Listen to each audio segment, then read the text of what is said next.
Chapter 12 Long-Term Projects. Stephen turned 55 years old in 2001. He had won 3 Academy Awards.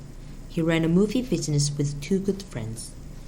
He was closer to his parents than ever before, and his own family life was happy.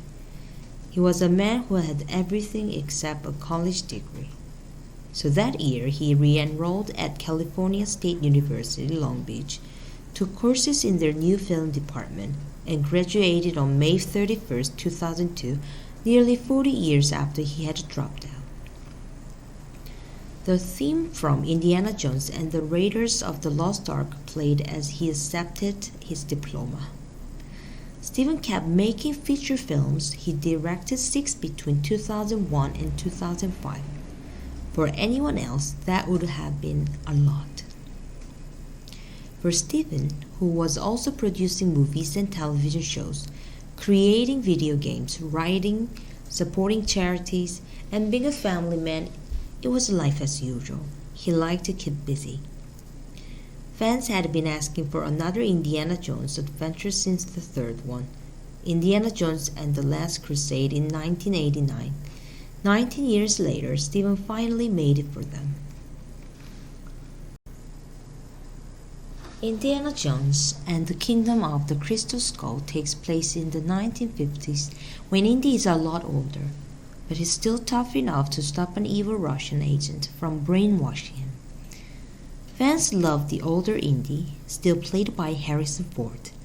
They welcomed his teenage rebel sidekick, who turns out to be his son, and they were glad to see him marry Marion Ravenwood, the girlfriend who punched him in the jaw in Raiders of the Lost Ark.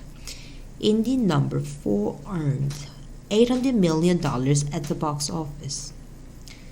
Back in 1981, when Raiders first came out, Stephen had read a review of the film that compared Indiana Jones to Tintin.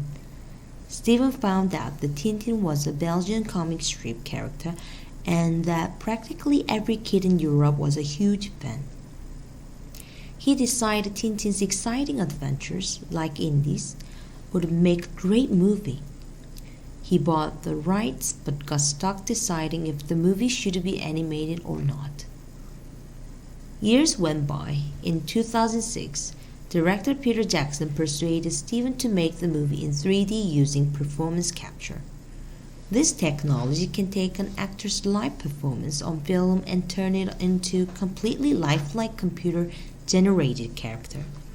Stephen had admired Peter's use of performance capture in the Lord of the Rings movies.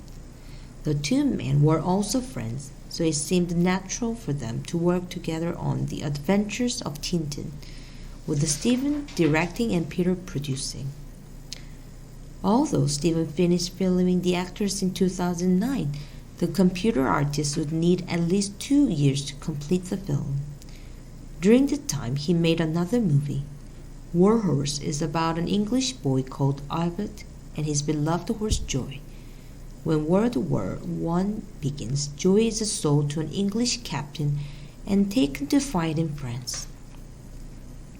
As the war drags on, Joy moves from one owner to the next. He experiences battles that are almost as frightening as the ones in Saving Private Ryan. Eventually, Aloud finds him and saves his life, just as the war ends. Warhorse is an epic story, once again stressing the importance of loyalty, trust, and friendship. Stephen had spent almost 30 years preparing for The Adventures of Tintin and less than a year on Warhorse. Yet Warhorse earned 6 Academy Award nominations. Also released in 2011, Tintin earned over $300 million worldwide.